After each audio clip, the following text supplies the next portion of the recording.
एक बार फिर से देख लेते हैं कि filtration membrane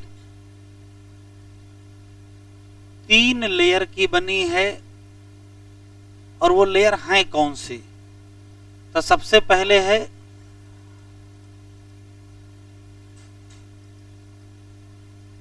endothelium of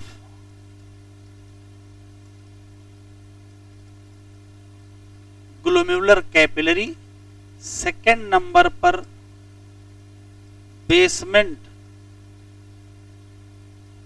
membrane और थर्ड नंबर पर epithelium of Bowman capsule.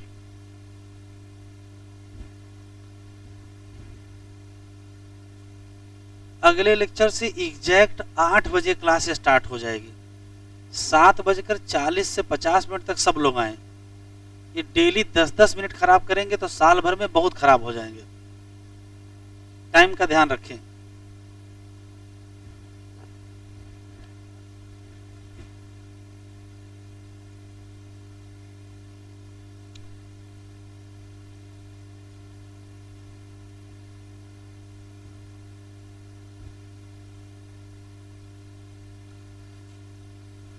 Heading डालिए रेगुलेशन ऑफ फिल्ट्रेशन।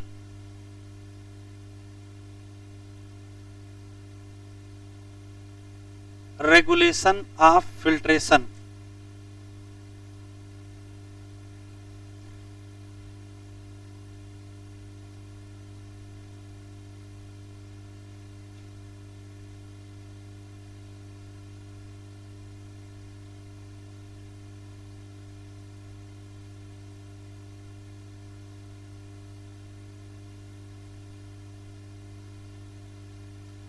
और हेडिंग डालिए रेगुलेशन ऑफ फिल्ट्रेशन और एक छोटा सा डायग्राम बना रहे हैं, वो डायग्राम बना लीजिए, फिर एक्सप्लेन करते हैं।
बैठाओ भाई।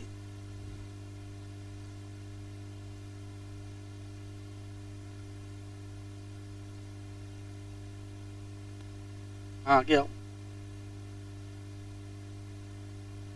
आओ तो। कॉपी ले आओ, कॉपी किताब लेके आओ।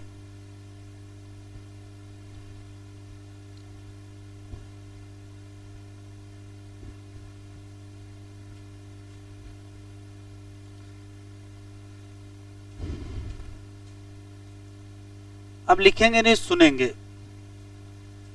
इससे पहले वाले लेक्चर पर हम लोग पढ़ चुके हैं कि हम लोगों की किडनी 1 मिनट में लगभग 1100 से 1200 ml ब्लड फिल्टर करती है, और उसी में से लगभग 125 ml पर मिनट रेट ऑफ फिल्ट्रेशन, या उसको ग्लोमेरुलर फिल्ट्रेशन रेट कहते हैं। ये लास्ट लेक्चर पर है।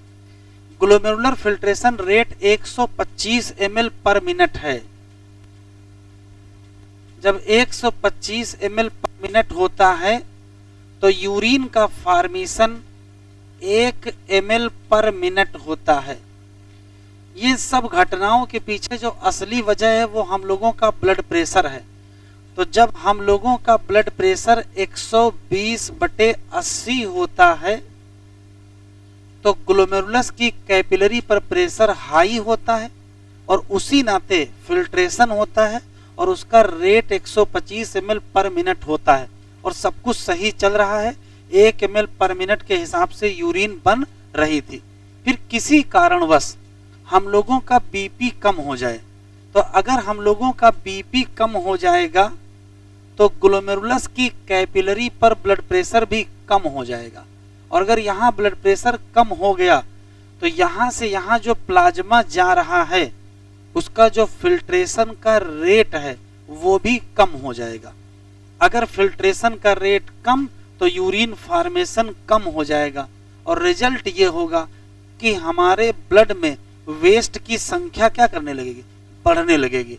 तो अगर किसी कारणवश GFR कम हो जाए तो हमारे पास कोई ना कोई मैकेनिज्म होनी चाहिए जो GFR को रेगुलेट करे या उसको मेंटेन करे। तो कैसे रेगुलेट होता वो इस हेडिंग में बताया गया है। देखिए क्या हुआ है। हम लोगों की किडनी के अंदर ही GFR को रेगुलेट करने की विशेष मैकेनिज्म पाई जाती है। किडनी ही फिल्ट्रेशन करती है और किडनी ही फिल्ट्रेशन को रेगुलेट करेगी। इसी नाते इस मैकेनिज्म का नाम बिल्ट इन मैकेनिज्म है, जो किडनी में पहले से ही मौजूद है। अब किडनी में पहले से मौजूद मैकेनिज्म कौन करता है, तो आंसर देंगे जक्स्टाग्लोमेरुलर अपरेटस। तो कंक्लूसिव लाइन ये है कि हम लोगों की किडनी ही फिल्ट्रेशन करती है। अगर GFR कम हो जाएगा तो उसको रेगुलेट कौन करेगा, किडनी ही रेगुलेट करेगी। किसके द्वारा करेगी, जक्स्टाग्लोमेरुलर अपरेटस से करेगी। और जक्स्टाग्लोमेरुलर अपरेटस किडनी में पहले से मौजूद को कहते हैं बिल्ट इन मैकेनिज्म। अब ये है क्या, वो डायग्राम से समझ में आएगा। किसी भी किडनी के अंदर नेफ्रॉन पाया जाएगा, उसमें ये ग्लोमेरुलस है, ये बोमेन कैप्सूल है, ये PCT है, ये हेनले लूप है, ये DCT है। ध्यान से सुनेंगे। इसी नेफ्रॉन की जो DCT है वो एफरेंट आर्टीरियोल के करीब पहुंच जाती है। ये मान लेते हैं DCT है, ये मान लेते हैं एफरेंट आर्टीरियोल है, एक दूसरे के कांटेक्ट में आ जाती हैं। जिस जगह ये कांटेक्ट में आ जाते हैं वहां एक कॉम्प्लेक्स स्ट्रक्चर बनता है, उसी का नाम जक्स्टाग्लोमेरुलर अपरेटस, जिसको शॉर्ट फॉर्म में JGA कहते हैं या JGC कॉम्प्लेक्स भी कहते हैं। जक्स्टाग्लोमेरुलर अपरेटस क्या है, तो जो NCERT में लिखा है कि ये एक स्पेशल सेंसिटिव रीजन है। बनता कैसे है, तो कहोगे जब DCT किसके कांटेक्ट में आ जाती है, afferent, form by contact of afferent arteriole and क्या DCT एट देयर कांटेक्ट। होता क्या है, जैसे ही कांटेक्ट में आते हैं DCT की सेल और एफरेंट आर्टीरियोल की सेल में बदलाव हो जाता है, और बदलाव को कहते हैं सेलुलर मॉडिफिकेशन। तो जक्स्टाग्लोमेरुलर अपरेटस वास्तव में किसका रिजल्ट है? तो कहोगे सेलुलर मॉडिफिकेशन का रिजल्ट है। अब सेलुलर मॉडिफिकेशन किसमें होगा? तो डीसीटी की सेल में मॉडिफाई होगा और एफरेंट आर्टीरियोल की सेल में मॉडिफिकेशन होगा। डीसीटी की सेल बदल के बन जाएंगी मैकुला डेंसा, और एफरेंट आर्टीरियोल की सेल बदल के बन जाएंगी क्या? JG cell. मैकुला डेंसा और जेजी सेल जहां इकट्ठा होंगे उसी का नाम जक्स्टाग्लोमेरुलर अपरेटस होगा। तो फिर से सुन लेते हैं, हम लोगों की किडनी फिल्ट्रेशन करती है, फिल्ट्रेशन अगर कम होने लगे तो किडनी जीएफआर को स्वयं ही रेगुलेट करती है, क्योंकि किडनी के पास अपना ही एक मैकेनिज्म है जिसका नाम जक्स्टाग्लोमेरुलर अपरेटस है। वो क्या है? वो एक स्पेशल सेंसिटिव रीजन है। बनता कैसे है? सेलुलर मॉडिफिकेशन से। कब बनता है?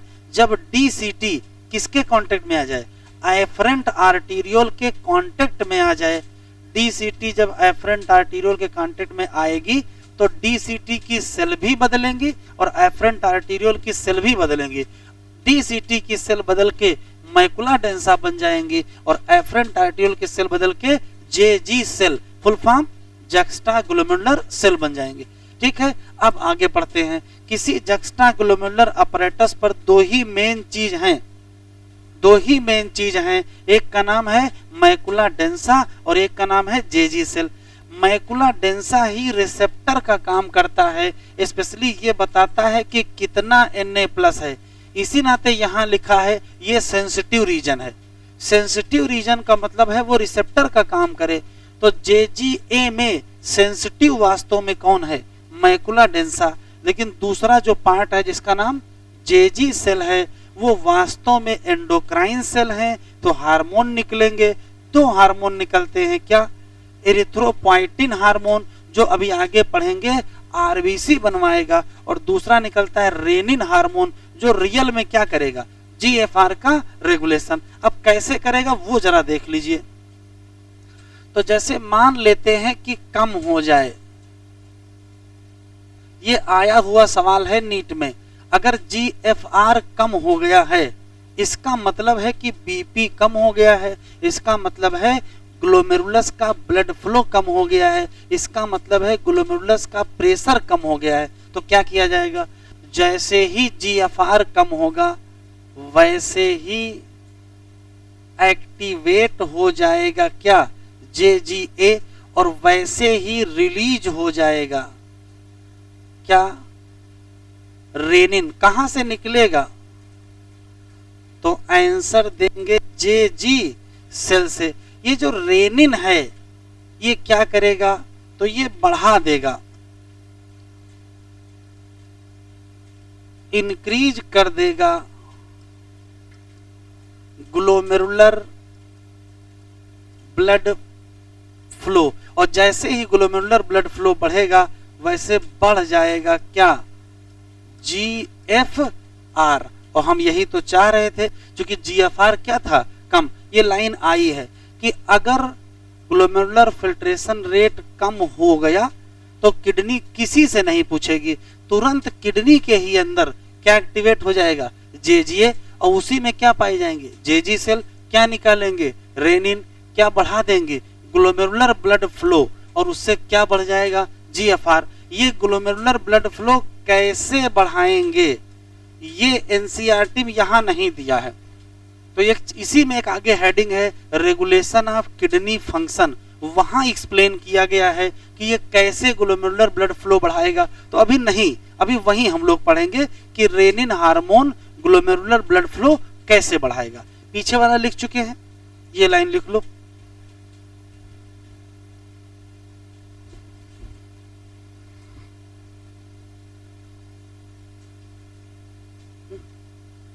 छूट गया क्या? कुछ बढ़ाए थे क्या बेटा? कुछ नहीं बढ़ाए हैं। अच्छा ये बढ़ा लो, हाँ ये बढ़ा लो। तीन चीजें याद रखेंगे। JGA क्या है तो कहोगे कॉम्प्लेक्स सेंसिटिव स्ट्रक्चर है, सेलुलर मॉडिफिकेशन है। किसका किसका? तो DCT का और एफरेंट का है। किसका नहीं है? इफरेंट का नहीं है। और दो सेल बन जाती है, एक कौन सी? मैकुला डेंसा और एक कौन सी? JG सेल। मैकुला डेंसा किसकी सेल है? DCT की सेल है। और JG सेल किसकी है? तो कहोगे एफरेंट आर्टीरियोल की है। ये लिखना नहीं है, ये भी नहीं लिखना है। ये लाइन लिख लीजिए और NCERT ओपन करिए।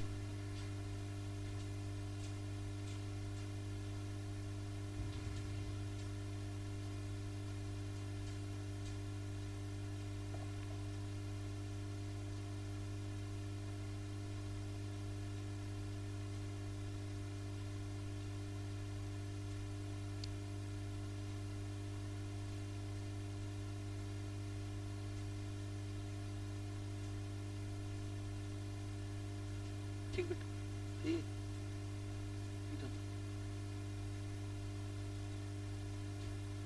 Rennin hormone glomerular blood flow को कैसे बढ़ाएगा, ये हम लोग डिस्कस अभी नहीं किए हैं।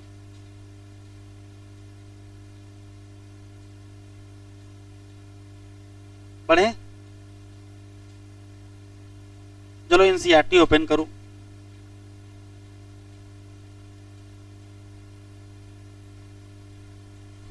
और हाइलाइटर निकालो।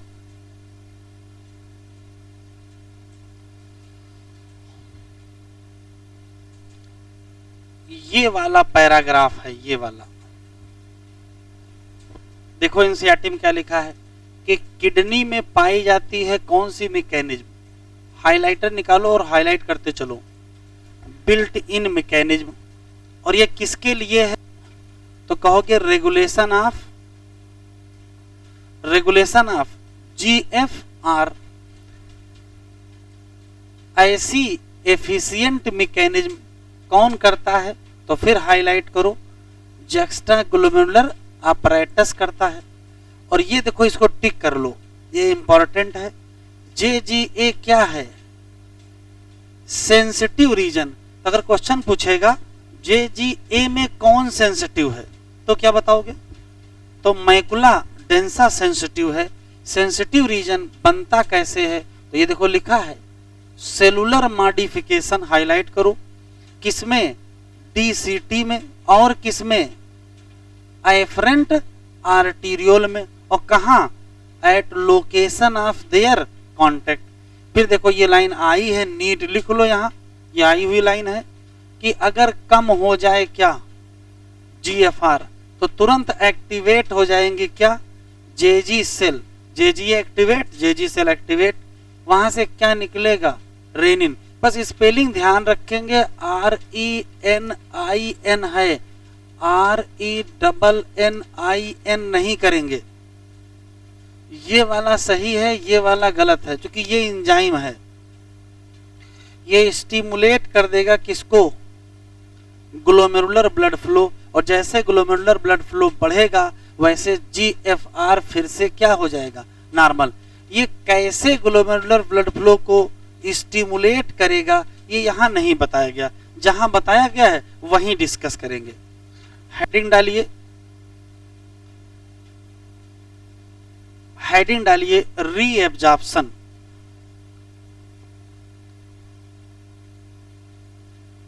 Heading reabsorption.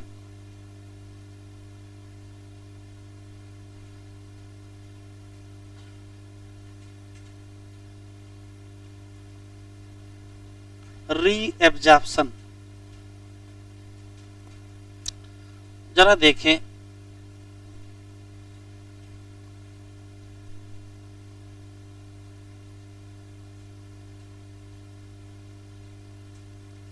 तीन बातें पहले आप याद कर लेंगे। GFR या फिल्ट्रेट कितना बनता है तो फिल्ट्रेट लगभग 125 ml पर मिनट बनता है। यूरिन कितनी बनती है? लगभग 1 ml पर मिनट। अगर हम पर डे लिखें तो ये 180 लीटर पर डे है, और अगर ये पर डे लिखें तो 1.5 लीटर पर डे है। तो ये बताओ, अगर हम इन दोनों बातों पर नजर डालें तो दिख रहा है 178.5 ml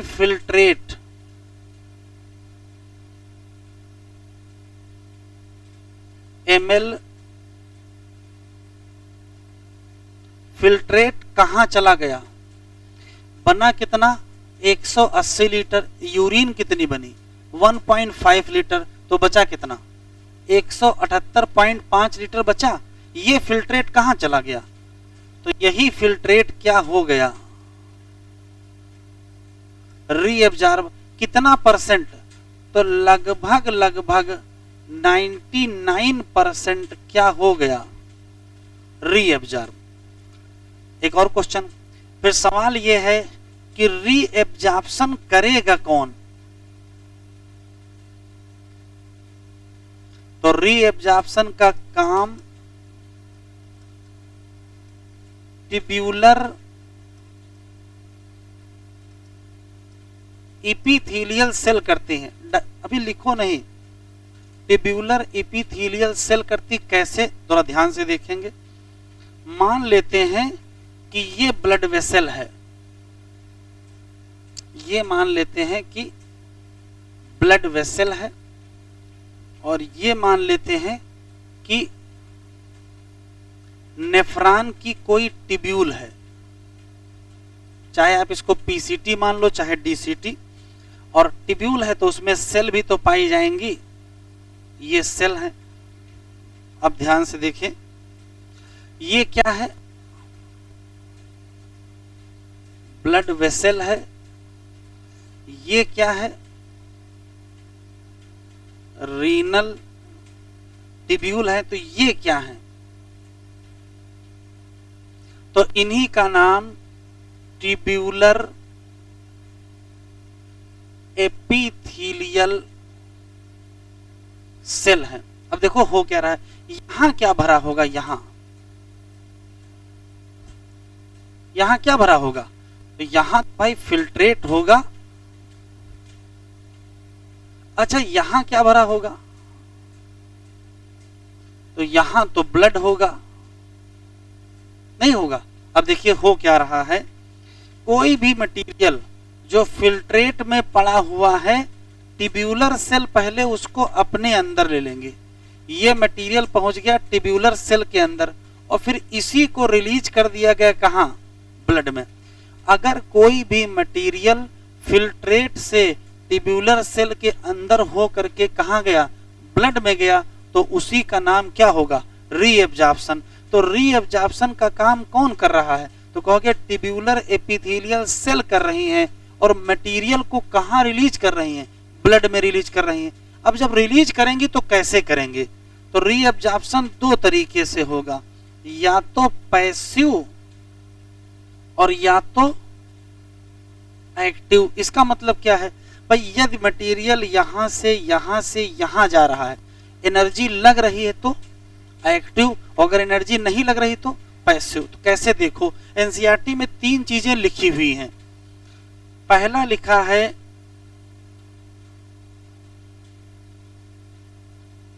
रीअब्जॉर्प्शन 3 चीज का।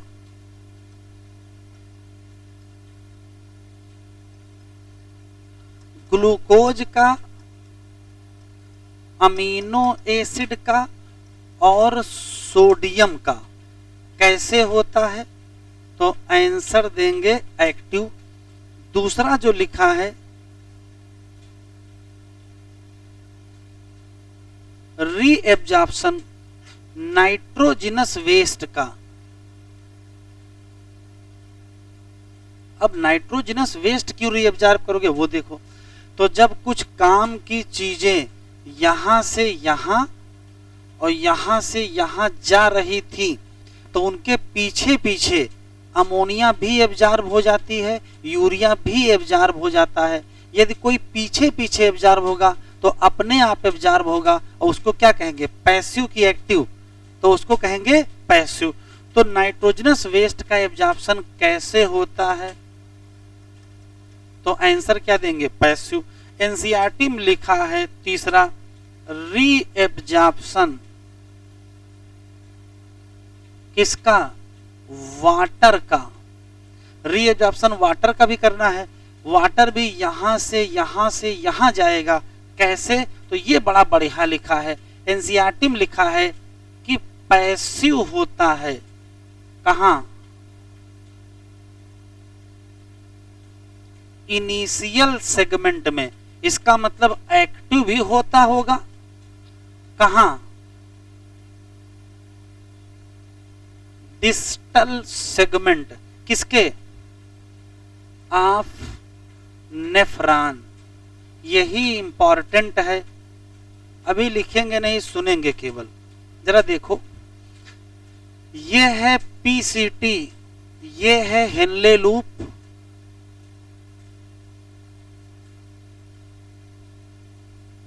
थिन सेगमेंट, और ये थिन सेगमेंट, और ये क्या है, थिक सेगमेंट, और ये क्या है, डीसीटी। जरा आराम से बताएंगे, यहां भी वाटर का एब्जॉर्प्शन होगा, यहां भी वाटर का एब्जॉर्प्शन होगा, यहां भी वाटर का एब्जॉर्प्शन होगा, ठीक। और उसके बाद थोड़ा आगे बढ़ेंगे तो कलेक्टिंग ट्यूब्यूल और कलेक्टिंग डक्ट मिलेगी, यहां भी वाटर का एब्जॉर्प्शन होगा। वह आराम से बताएंगे कहां पैसिव कहां एक्टिव। तो एनसीईआरटी में ऐसे लिखा है कि इनिशियल सेगमेंट में पैसिव होता है। तो देखो यहां कैसा होगा, पैसिव, यहां भी पैसा होगा पैसिव, लेकिन यहां कैसा होगा, एक्टिव, और यहां फिर से कैसा होगा, पैसिव। तो अगर पीछे आपसे पूछे कि कहां कहां पैसिव होता है, तो कहां कहां बताओगे, तो पैसिव देखो कहां कहां बताओगे, तो पैसिव बताओगे पीसीटी में और हेनले लूप में और कलेक्टिंग डक्ट। तो उसी डायग्राम को ध्यान से देखें, एक्टिव कहां है, तो आंसर देंगे क्या, डीसीटी। तो एक्टिव बेटा कहां है, डीसीटी। अभी जल्दी ही एक क्वेश्चन पूछा गया 2-3 साल पहले, सोडियम का जरा एब्जॉर्प्शन बता दो हमको, कहां कहां होता है। तो देखो यहां भी सोडियम का एब्जॉर्प्शन होता है, यहां भी सोडियम का एब्जॉर्प्शन होता है, यहां भी सोडियम का एब्जॉर्प्शन है, और यहां भी सोडियम का एब्जॉर्प्शन है। कहां एक्टिव कहां पैसिव, यहां सोडियम का एक्टिव होता है, यहां सोडियम का पैसिव होता है, यहां सोडियम का एक्टिव, यहां सोडियम का एक्टिव। तो सोडियम एब्जॉर्प्शन बताओ,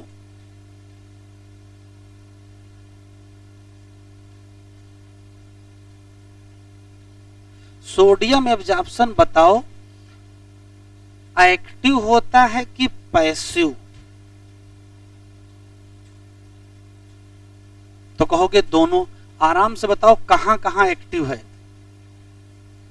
तो कहोगे पीसी टी पे एक्टिव है, और ये एसेंडिंग लिम्ब है, एसेंडिंग लिम्ब का ये थिन है कि थिक, तो पीसीटी पर है थिन सेगमेंट, तो थिन ही तो बोला है, यहां थिक है,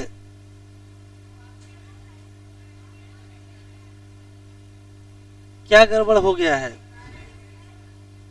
अच्छा एक्टिव भी लिख रहे हैं, हाँ सही तो लिख रहे हैं, एक्टिव कहां होगा, पीसीटी पर। अच्छा ये नहीं लिखना है, ये काटना है, आप सही। हाँ कहां कहां एक्टिव, पीसीटी पर एक्टिव, और कहां,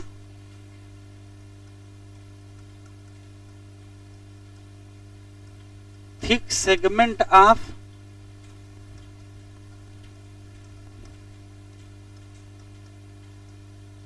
एसेंडिंग लिम्ब, और कहां, इसके अलावा DCT। पैसिव कहां? तो पैसिव है thin segment of ascending of Henle loop. अभी लिखने के चक्कर में मैंने सुन ले, अभी एक क्वेश्चन दिखाएंगे। सिस्टम ये है कि फिल्ट्रेट बनता है 125 ml पर मिनट, यूरिन बनती है 1 ml पर मिनट। अगर दिन का निकालेंगे तो 180 litre per day, 1.5 litre per day. तो समझ में आ रहा है 178.5 ml फिल्ट्रेट क्या हुआ? रीएब्जॉर्ब, मतलब 99% रीएब्जॉर्ब। रीएब्जॉर्प्शन का काम कौन करता है? Tubular epithelial cell. ये है ट्यूब्यूलर एपिथेलियल सेल, यहाँ भरा है फिल्ट्रेट, यहाँ है ब्लड। चीजें फिल्ट्रेट से सेल के अंदर से कहाँ जाएंगी? ब्लड में। कैसे जाएंगी? या तो पैसिव या तो एक्टिव। जैसे रीएब्जॉर्प्शन किसका? ग्लूकोज का, अमीनो एसिड का और सोडियम का। कैसे? एक्टिव। लेकिन अगर रीएब्जॉर्प्शन किसका? वेस्ट का, तो पैसिव। बहुत इंपॉर्टेंट है वाटर का, दोनों होते हैं। एनसीईआरटी में केवल एक लिखा है। पैसिव कहाँ होता है? इनिशियल सेगमेंट, स्पेशली कहाँ? पीसीटी। और कहाँ? Henle loop. और कहाँ? Collecting duct. तो एक्टिव भी होता है कहाँ? Distal segment. कहाँ? डीसीटी। इसी तरीके से सोडियम का रीएब्जॉर्प्शन भी इंपॉर्टेंट है। एक्टिव भी होता है, पैसिव भी होता है। एक्टिव कहाँ? पीसीटी। एक्टिव कहाँ? Thick segment. एक्टिव कहाँ? डीसीटी। तो पैसिव कहाँ? Thin segment of ascending limb. लिखने से पहले क्वेश्चन देखेंगे।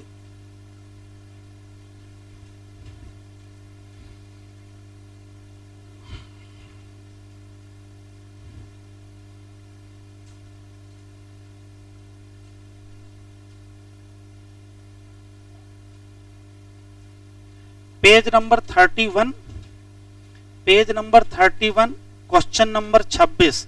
कोई किसी से नकल नहीं करेगा।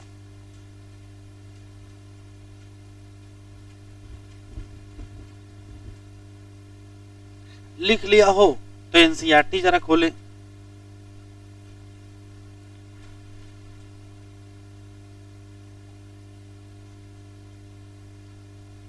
इधर सबने लिख लिया?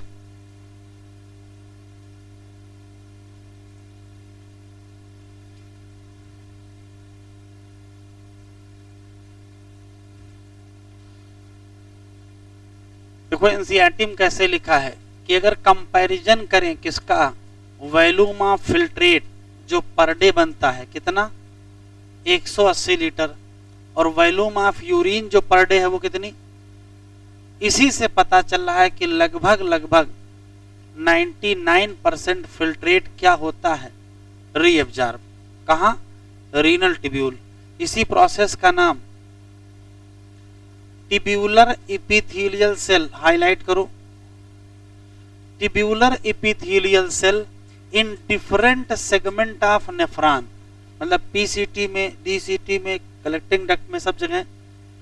ये काम कैसे करेंगे? तो हाईलाइट करो, या तो एक्टिव या तो पैसिव।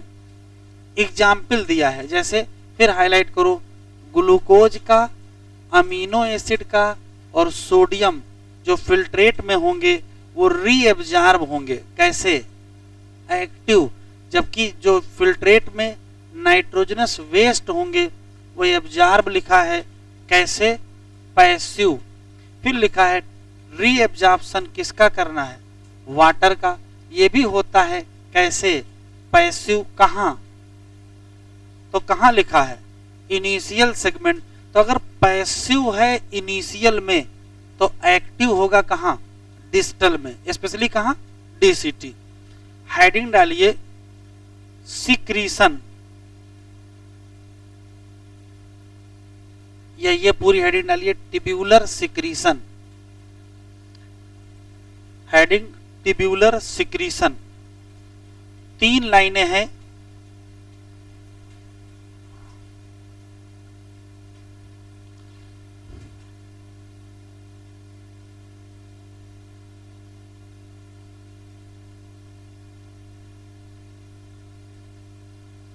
पहले तो इसका मतलब समझ लीजिए।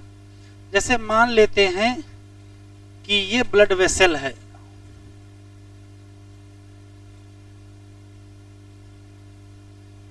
और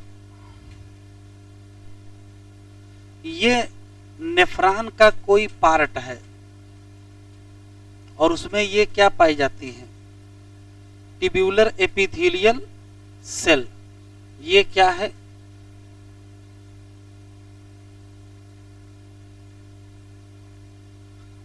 और ये क्या है, रीनल ट्यूब्यूल। यहां क्या भरा होगा और यहां क्या होगा, फिल्ट्रेट। अभी समझाया है कि यदि फिल्ट्रेट से कोई भी मटेरियल ट्यूब्यूलर सेल के अंदर जा करके ब्लड में चला जाए तो प्रोसेस का नाम रीएब्जॉर्प्शन। लेकिन जब रीएब्जॉर्प्शन कर रहे थे तो कुछ ऐसी चीजें एब्जॉर्ब हो जाती हैं जिनको एब्जॉर्ब नहीं होना चाहिए। जैसे यहां से यहां यूरिया चली गई, बड़ी मुश्किल से ब्लड से फिल्टर की गई थी, फिर वापस ब्लड में चली गई, या यूरिक एसिड वापस चला गया, या पोटेशियम एक्स्ट्रा वापस चले गए, तो क्या किया जाएगा। तो ऐसे किसी भी सब्सटेंस को ब्लड से वापस कहां भेजा जाएगा, ट्यूब्यूलर एपिथेलियल सेल में, और वो वापस कहां रिलीज कर देंगे, फिल्ट्रेट में। अब ऐसे कौन कौन से सब्सटेंसेज हैं, तो देखो ये है H+, ये है K+, ये है अमोनिया, या कह सकते हो क्या अमोनियम आयन। ये हो सकता है क्या हो, यूरिया, या हो सकता है क्या हो, यूरिक एसिड। तो कंक्लूसिव लाइन है कि यदि कोई भी मटेरियल कहां रिलीज की जाए, फिल्ट्रेट में रिलीज किया जाए, कहां से, ब्लड से उठा करके, तो उसी का नाम क्या होगा, ट्यूब्यूलर सिक्रीशन। तो सब्सटेंसेज रिलीज इन कहां, तो आंसर देंगे फिल्ट्रेट, और इसी का नाम क्या कहोगे, ट्यूब्यूलर सिक्रीशन। किसका किसका करेंगे, तो या तो H+, या तो K+, या तो अमोनिया, या तो यूरिया, या तो यूरिक एसिड। यहाँ एक अच्छा सवाल पूछा जाता है कि कहां किसका सिक्रीशन करेंगे, तो सिक्रीशन होगा कहां कहां, तो सिक्रीशन 3 जगह होगा, या तो पीसीटी पर करेंगे, या तो डीसीटी पर करेंगे, और या तो कलेक्टिंग डक्ट। कहां नहीं करेंगे, कहां नहीं करेंगे, लूप ऑफ हेनले पे नहीं करेंगे। मेनली 3 जगह करते हैं, पीसीटी पर करेंगे, डीसीटी पर करेंगे, और कलेक्टिंग डक्ट। अब सवाल यह है कि ये मान लेते हैं कि पीसीटी है ये, और पीसीटी में क्या क्या डालोगे, फिर मान लेते हैं ये डीसीटी है, तो डीसीटी में क्या क्या डालोगे, फिर मान लेते हैं कलेक्टिंग डक्ट है, तो क्या क्या डालोगे। तो आपको याद रखना है, एट पीसीटी किसका किसका सिक्रीशन करेंगे, तो सिर्फ 2 चीजों का। किसका करेंगे, H+ का और अमोनिया का। फिर क्वेश्चन पूछेगा एट डीसीटी किसका किसका सिक्रीशन करेंगे, तो सिर्फ कहोगे 3 चीजों का, H+, K+ और किसका, अमोनिया का। और फिर आएगा एट कलेक्टिंग डक्ट किसका किसका सिक्रीशन करोगे, तो सिर्फ 2 चीजों का। किसका, H+ का और K+। अभी देखो हुआ क्या है, पुरानी वाली एनसीईआरटी और नई वाली एनसीईआरटी में बदलाव आ गया है। इवन हम लोग जब पढ़ते थे तब भी यही था। हम लोगों के टाइम ये था कि पीसीटी पर भी H+, K+ और अमोनिया का था, और डीसीटी पर भी H+, K+ अमोनिया का था। अभी एनसीईआरटी में इन्होंने क्या किया है, K+ हटा दिया है, कहां से, पीसीटी से। तो पीसीटी पे बचा क्या, H+ और अमोनिया। अगर क्वेश्चन एग्जाम में आएगा तो प्रेजेंट एनसीईआरटी में जो लिखा होगा वही सही होगा। अच्छा, इसका एक और फायदा बताओ क्या होगा। आप सोचो, सिर्फ अगर यहां से यहां H+ रिलीज कर दिए जाएं तो बताओ ब्लड का पीएच बदलेगा कि नहीं बदलेगा। तो ब्लड का पीएच तुरंत बदल जाएगा। अच्छा, अगर K प्लस यहां से यहां डाल दिए जाए तो ब्लड में सोडियम पोटेशियम बैलेंस बदलेगा कि नहीं? नहीं समझ में आई? अगर K प्लस ब्लड से निकाल के फिल्ट्रेट में डालोगे तो ब्लड में सोडियम पोटेशियम बैलेंस चेंज होगा, इसको आयनिक बैलेंस कहते हैं। तो काम की बात सुने, सिक्रीशन, जो सिक्रीशन है वो इंपॉर्टेंट स्टेप है किसका? यूरिन फॉर्मेशन का, इसमें कोई शक नहीं है। लेकिन ये और क्या करता है? तो ये मेंटेन करता है, क्या? Maintain ionic and acid base balance. Ionic balance का मतलब है सोडियम पोटेशियम बैलेंस, और एसिड बेस का मतलब है ब्लड का पीएच। अब लिखो,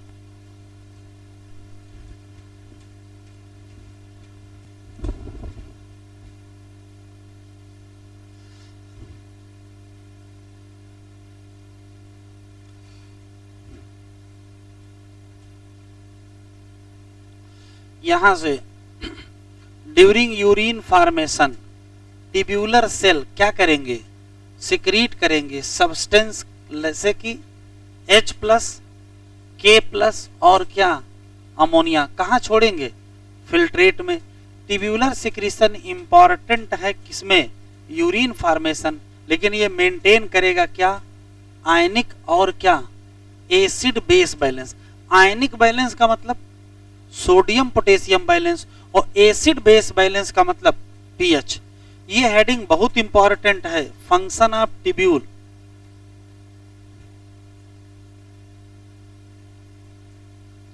फंक्शन ऑफ ट्यूब्यूल हेडिंग के अंदर एक एक करके पढ़ना है। हमें पीसीटी भी पढ़ना है, हेनले लूप भी पढ़ना है, डीसीटी भी पढ़ना है, और कलेक्टिंग डक्ट का भी फंक्शन पढ़ना है। लेकिन थोड़ा थोड़ा भी हमने आपको बता दिया है, ठीक है? फिर भी थोड़ा अलग से पढ़ लेंगे। और ये जो डायग्राम है ये इसी साल आया है। इस साल इतना हिस्सा काट के बनाया था और इतना हिस्सा भी काट के बना लिया था, ठीक है? ये डायग्राम आया था, तो पहले डायग्राम बना लीजिए फिर पढ़ते हैं।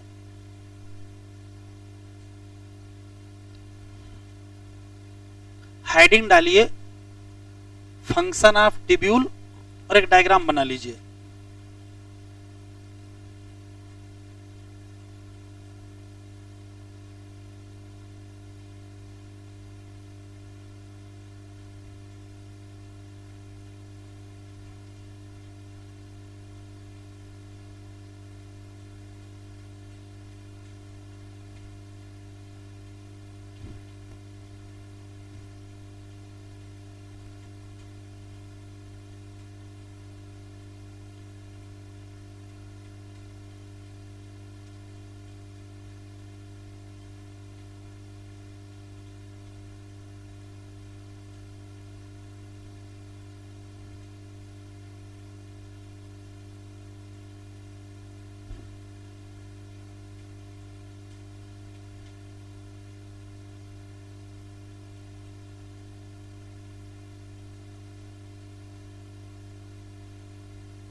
जिस क्रम में लिखा उसी क्रम में लिख लीजिए।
इतना तो आपको पता ही है कि ये है एफरेंट आर्टीरियोल और ये है इफरेंट आर्टीरियोल।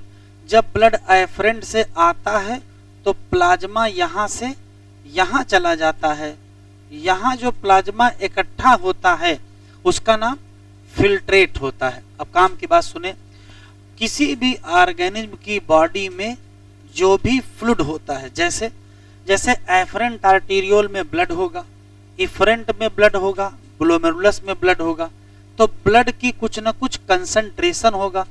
बॉडी फ्लूइड की जो कंसंट्रेशन होती है उसको ऑस्मोटिक कंसंट्रेशन कहते हैं, और ऑस्मोटिक कंसंट्रेशन को ऑस्मोलैरिटी भी कहते हैं, और इसको ml ऑस्मॉल पर लीटर में नापा जाता है। फिर से सुनते हैं, किसी भी ऑर्गेनिज्म की बॉडी में जो फ्लूइड होता है उसकी एक ऑस्मोटिक कंसंट्रेशन होती है। ऑस्मोटिक कंसंट्रेशन को ऑस्मोलैरिटी भी कहते हैं, और उसको ml ऑस्मॉल पर लीटर में नापा जाता है।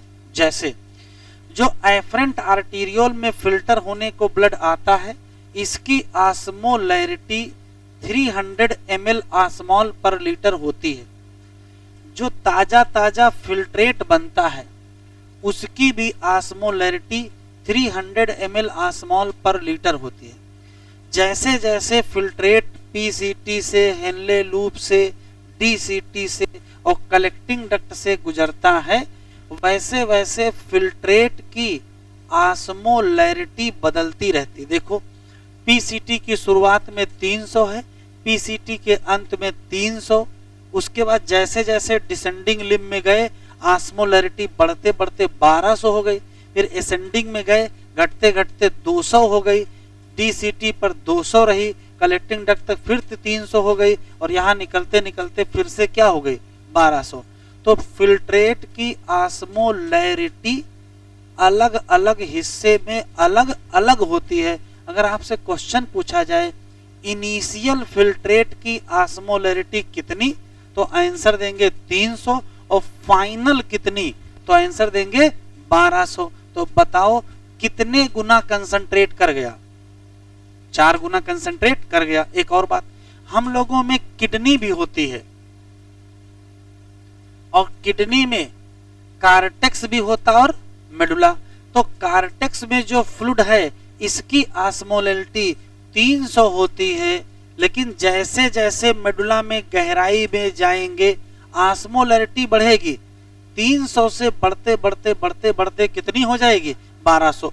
तो जो कंक्लूसिव लाइन है जिसका बार बार अभी यूज होगा, क्या कि जितने भी बॉडी फ्लूइड होते हैं उनकी क्या होती है, ऑस्मोटिक कंसंट्रेशन होती है, जिसको ऑस्मोलैरिटी कहते हैं, जो नापी जाती है किसमें, ml ऑस्मॉल पर लीटर। अब क्वेश्चन पूछा जाएगा कि किडनी के कार्टेक्स की कितनी ऑस्मोलैरिटी होती है, तो आंसर देंगे 300 ml ऑस्मॉल पर लीटर। लेकिन अगर क्वेश्चन पूछा जाए किडनी के मेडुला की कितनी होती है, तो कहोगे मेडुला की ऑस्मोलैरिटी बढ़ती है, जैसे जैसे गहराई में जाएंगे ये इंक्रीज होगी, एज गोज इनटू कितने डीपर, गहराई में, मतलब 300 से शुरू होके बढ़ते बढ़ते बढ़ते बढ़ते कितनी हो जाएगी 1200। इसी तरीके से अगर हम फिल्ट्रेट की ऑस्मोलैरिटी पूछा जाए तो क्या बताओगे, तो कहोगे ये चेंज होती रहती है। कैसे चेंज होती है, तो जरा बताओ इनिशियल कितनी होती है, तो इनिशियल लगभग लगभग कितनी होती है 300, और फाइनल कितनी होती है, तो लगभग लगभग 1200। क्या किलोमीटर? किलोमीटर नहीं है, किसमें नापेंगे, ml ऑस्मॉल पर लीटर। पहले ये लिखो, ये बार बार यूज होने वाला है। तो ये संख्याएं लिखी हैं अगले चैप्टर अगले पन्ने पर, तो मतलब आपको समझ में आ जाए।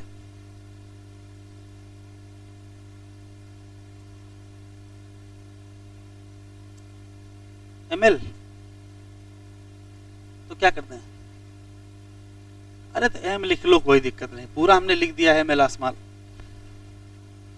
अरे ठीक है, ml का मतलब मिली ही होता है, मिला नहीं होता है।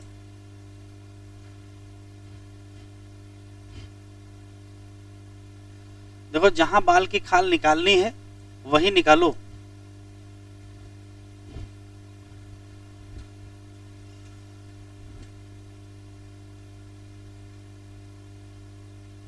रखिए क्या,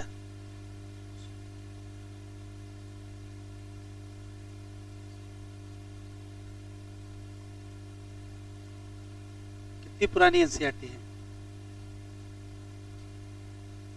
अभी नई वाली में देखेंगे। देखो जरा इधर, पीसीटी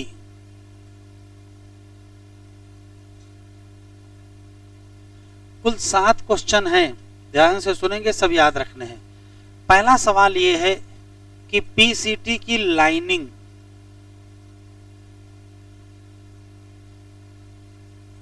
लाइंड बाय, तो इधर देखो, मान लेते हैं कि ये पीसीटी है और ये पीसीटी की सेल हैं, तो यहां पाई जाती है माइक्रोविलाई। पीसीटी पर पाई जाती है क्या, माइक्रोविलाई। तो ऐसी कोई भी सेल जिस पर माइक्रोविलाई पाई जाती है उसको कहते हैं ब्रश बॉर्डर एपिथीलियम। तो लाइन बाई, तो आंसर देंगे ब्रश बॉर्डर एपिथीलियम। लेकिन यहां जो सेल होती हैं, ये सेल हैं, ये कौन सी सेल हैं, तो आंसर देंगे क्यूबॉइडल। अब ये कौन सी सेल होती है, ऐसी कोई भी सेल जो चौकोर हो उसका नाम क्यूबॉइडल, और इसके सरफेस पर क्या लगी हो, माइक्रोविलाई। तो यहां कौन सी सेल है, cuboidal cell with many microvilli. क्या फायदा है, तो देखो अगर ऐसे सेल होगी माइक्रोविलाई नहीं होगी तो इसका कोई ना कोई सरफेस एरिया होगा, लेकिन अगर ऐसे ऐसे हो जाएगा तो सरफेस एरिया क्या करेगा, बढ़ जाएगा। तो यहां जो माइक्रोविलाई है वो क्या करती हैं,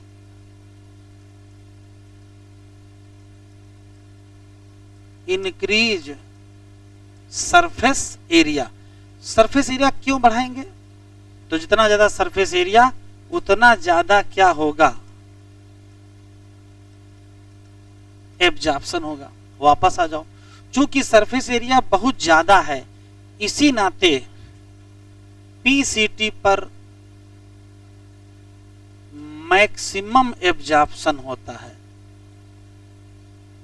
कहोगे कितना, तो कहा जाएगा लगभग 70 से 80% ऑफ टोटल का 70-80% एब्जॉर्प्शन यही हो जाएगा। तो किसी का भी पूछे, ऐसे क्वेश्चन पूछेगा, मैक्सिमम वाटर कहाँ एब्जॉर्ब होता है, पीसीटी। मैक्सिमम ग्लूकोज कहाँ एब्जॉर्ब होता है, पीसीटी। मैक्सिमम सोडियम कहाँ एब्जॉर्ब होता है, पीसीटी। क्वेश्चन में अगर मैक्सिमम लिखा है तो आंसर क्या देंगे, पीसीटी आंसर देंगे। ठीक, अब मैक्सिमम एब्जॉर्प्शन यहाँ 70 से 80% हो जाएगा।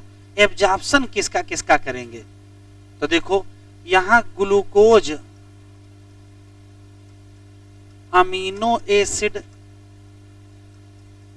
इसका मतलब कह सकते हो एसेंशियल न्यूट्रिएंट। एसेंशियल न्यूट्रिएंट का यहां एब्जॉर्प्शन 100%। एनसीईआरटी में जैसे कैसे लिखा है, एनसीईआरटी में लिखा है all essential nutrient absorb here. All का मतलब 100%। तो कौन सी चीज है जो यहाँ 100% एब्जॉर्ब हो जाएगी? आंसर देंगे ग्लूकोज अमीनो एसिड। लेकिन यहाँ पर एब्जॉर्प्शन होगा Na+ और किसका? वाटर। सोडियम एंड वाटर कहो चाहे इलेक्ट्रोलाइट एंड वाटर कहो, बात तो एक ही है। इन लोगों का जो एब्जॉर्प्शन है वो लगभग कितना होता है? 70 से 80%। अगर 100% वाटर यहाँ एब्जॉर्ब कर लोगे तो क्या यूरिन बनेगी? नहीं बनेगी। यूरिन बनने के लिए वाटर 100% एब्जॉर्ब नहीं होना है। तो पीसीटी पर क्या 100% एब्जॉर्ब करोगे, क्या 70-80% एब्जॉर्ब करोगे? तो कहोगे 100% एसेंशियल चीजें और 70 से 80% वाटर और इलेक्ट्रोलाइट। एक और क्वेश्चन बताओ, पीसीटी पर जो एब्जॉर्प्शन कर रहे हो, जैसे देखो किसका किसका कर रहे हो? सोडियम का मतलब NaCl का कर रहे हो, वाटर तो वाटर लिखा है, न्यूट्रिएंट का मतलब ग्लूकोज और अमीनो एसिड। इतना बताओ इसमें किसका एक्टिव किसका पैसिव? तो इसका एब्जॉर्प्शन कैसे होगा? एक्टिव। इसका भी एब्जॉर्प्शन कैसे होगा? एक्टिव। लेकिन वाटर का एब्जॉर्प्शन यहाँ कैसे होगा? पैसिव। फिर से सुन लेते हैं, इसका एक्टिव, इसका एक्टिव, इसका पैसिव। बचे दो और एब्जॉर्प्शन, जैसे बाइकार्बोनेट आयन, इसका एक्टिव होता है लेकिन पोटेशियम का क्या हो जाता है? पैसिव एब्जॉर्प्शन होता है। तो वापस चलते हैं, यहाँ जो एब्जॉर्प्शन हुआ है किसका? ग्लूकोज अमीनो एसिड और सोडियम, इन सब का कैसे हुआ है? एक्टिव हुआ है। लेकिन यहां जो एब्जॉर्प्शन हुआ है वाटर का, वो कैसे हुआ है? पैसिव। एक और अच्छा सवाल है, यहां देखो, अगर यहां NaCl और ग्लूकोज वगैरह एब्जॉर्ब ना किए जाएं तो वाटर एब्जॉर्ब ही नहीं होगा। होता क्या है कि जब सोडियम और ग्लूकोज और अमीनो एसिड जबरदस्ती एब्जॉर्ब किए जा रहे थे तो पीछे पीछे कौन चला जाता है? वाटर चला जाता है। इसका मतलब वाटर का एब्जॉर्प्शन इन लोगों के एब्जॉर्प्शन पर डिपेंड है और ऐसे रीएब्जॉर्प्शन को ऑब्लिगेटरी रीएब्जॉर्प्शन कहते हैं। आया हुआ सवाल है, ऑब्लिगेटरी वाटर रीएब्जॉर्प्शन नेफ्रॉन के किस हिस्से में होता है? तो आंसर क्या देंगे? पीसीटी। तो यहाँ जो वाटर का एब्जॉर्प्शन है वो पैसिव भी है और कैसा है? ऑब्लिगेटरी। एक क्वेश्चन और अभी पीछे बता के आए हैं, ये है पीसीटी, तो यहाँ सिक्रीशन भी तो होगा। बताओ किस किस का सिक्रीशन होगा? तो यहाँ कौन कौन सी चीजें डाली जाएंगी? कौन कौन सी चीजें? भाई जब फिल्ट्रेट में डालोगे तभी तो सिक्रीशन होगा। अभी पीछे बता के आए क्या क्या। तो दो चीजें यहां डाली जाएंगी, एक कौन सा? H+ और एक कौन सा? K+। पक्का? पहले था, अब H+ K+ नहीं है। यहां क्या है? तो यहां है अमोनिया। अच्छा एक और बात बताओ, इसमें एब्जॉर्प्शन भी यहां किसी चीज का हो रहा है। किसका? SCO3- का। आराम से बताएंगे। अगर फिल्ट्रेट में H डाल दिए जाए और फिल्ट्रेट से SCO3- निकाल लिया जाए तो बताओ ब्लड का पीएच बदलेगा कि नहीं? तो भाई ब्लड से H+ निकाल लिए गए और ब्लड में क्या डाल दिए गए? बाइकार्बोनेट डाल दिए गए, तो ब्लड का पीएच बदलेगा कि नहीं बदलेगा? बिल्कुल बदलेगा, मेंटेन तो होगा ही। तो जब यहां सिक्रीशन हो रहा है उसका असर किस पर पड़ेगा? तो उसका दो चीजों पर असर पड़ जाएगा, एक ब्लड के पीएच पर असर पड़ जाएगा। अब देखिए अमोनिया भी तो आ रही है, बाकी आयन भी तो आ रहे हैं, तो आयनिक बैलेंस पर असर पड़ेगा कि नहीं? तो बिल्कुल पड़ेगा। तो पीसीटी मेंटेन करेगी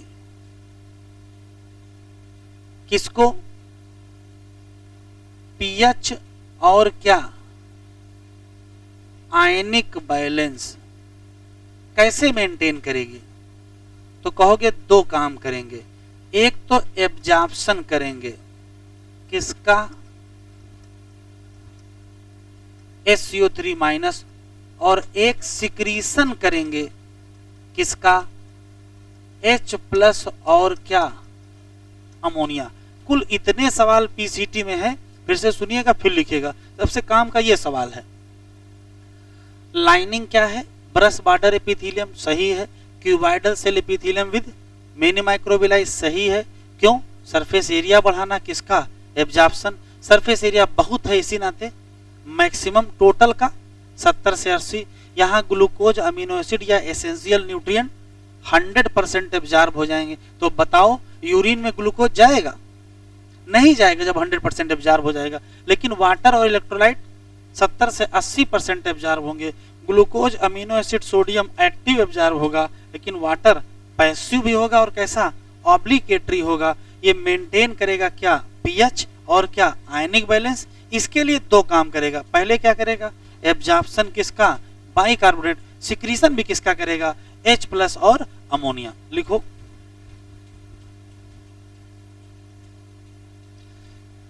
एक एक लाइन याद कर लेना है।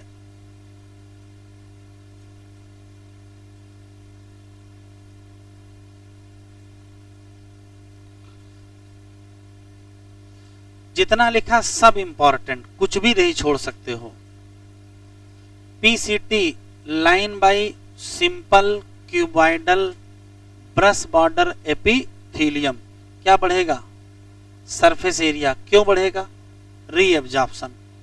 लगभग लगभग क्या लिखा है, आल, क्या, इसेंशियल न्यूट्रिएंट, फिर कामा लगा दिया है। फिर क्या लिखा है, 70-80% क्या, इलेक्ट्रोलाइट और water, reabsorb this segment. This का मतलब पीसीटी। पीसीटी हेल्प करेगी मेंटेन करने में, क्या, पीएच भी मेंटेन करेगी और पीएच और आयनिक बैलेंस मेंटेन करेगी। कैसे, तो देखो लिखा है बाई, सिक्रीशन करेंगे किसका, H प्लस और किसका, अमोनिया का। कहां डालोगे, फिल्ट्रेट में, लेकिन तुरंत एब्जॉर्प्शन भी कर लेंगे किसका, बाइकार्बोनेट फ्रॉम इट। इट मतलब फिल्ट्रेट। फिल्ट्रेट से क्या एब्जॉर्ब कर लेंगे, बाइकार्बोनेट आयन। तो जो लिखा है वही याद रखेंगे। फिर से सुनते हैं, पीसीटी पीएच और आयनिक बैलेंस मेंटेन करेगी, ये एसर्शन रीजन है, तो रीजन सामने लिखा है, क्या, सिक्रीशन करेंगे किसका, H प्लस और अमोनिया का, किसमें, फिल्ट्रेट। और एब्जॉर्प्शन किसका, बाइकार्बोनेट। कहां से, फिल्ट्रेट। यहां से लेके यहां तक हेनले लूप।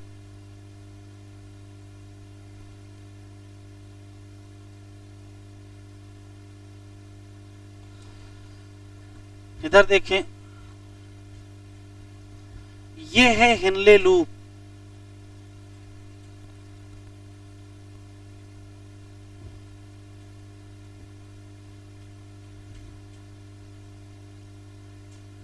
जरा एब्जॉर्प्शन देख ले ध्यान से। अगर हम हेनले लूप की बात करें तो सबसे अच्छा क्वेश्चन ये है,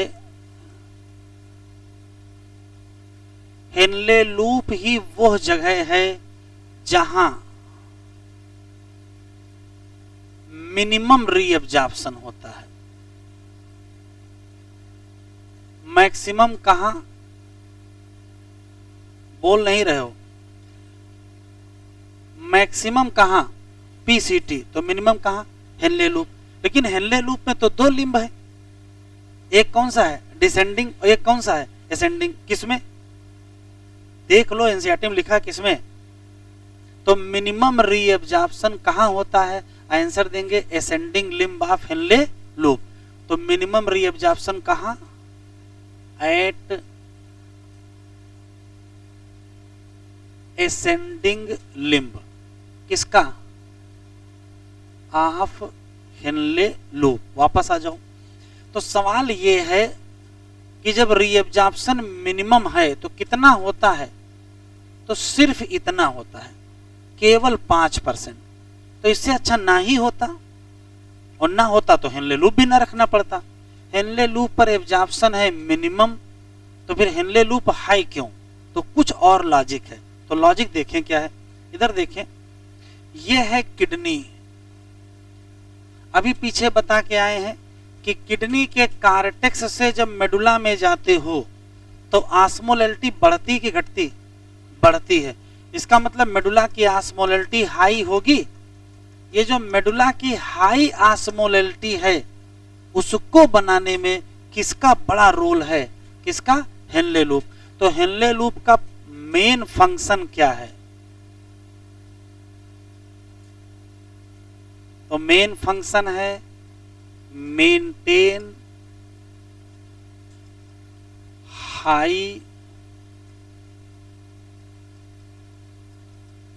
ऑस्मोलैरिटी ऑफ मेडुलरी इंटरस्टिशियम। ठीक है, फिर भी करता क्या है? तो यहां होता है एब्जॉर्प्शन। किसका किसका? तो दो चीजों का, वाटर का और किसका? इलेक्ट्रोलाइट का। अब कहां कहां कैसे होता वो समझना है, तो वो यहां से समझ में आएगा। जरा देखिए, जैसे मान लेते हैं कि ये हेनले लूप है,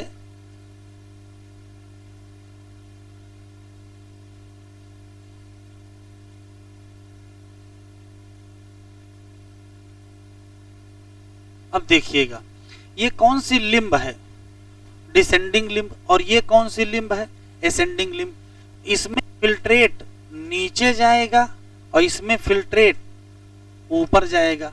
ध्यान से सुनेंगे, जैसे जैसे फिल्ट्रेट नीचे जाता है वैसे वैसे इसमें से वाटर एब्जॉर्ब होगा। तो जब फिल्ट्रेट चला था उसकी कंसंट्रेशन कितनी थी? 300। लेकिन जैसे जैसे फिल्ट्रेट नीचे जाएगा तो पहले हो जाएगी 400, फिर हो जाएगी 600, फिर हो जाएगी 800, फिर हो जाएगी 1000 और फाइनली हो जाएगी कितनी? 1200। तो जैसे जैसे फिल्ट्रेट नीचे जाएगा वैसे वैसे वाटर क्या होता? एब्जॉर्ब जाएगा। तो बताओ फिल्ट्रेट कंसंट्रेट करेगा कि डाइल्यूट? फिल्ट्रेट कंसंट्रेट करेगा कि डाइल्यूट? तो फिल्ट्रेट से पानी निकल रहा है तो फिल्ट्रेट क्या हो जाएगा? कंसंट्रेट होगा। और बढ़ते बढ़ते कितनी हो जाएगी? 1200 हो जाएगी। फिर देखो, जब ये फिल्ट्रेट ऊपर की तरफ चलेगा तो इससे एब्जॉर्ब हो जाएंगे NaCl। NaCl कहो तो चाहे सोडियम कहो, ठीक है, एब्जॉर्ब हो जाएंगे।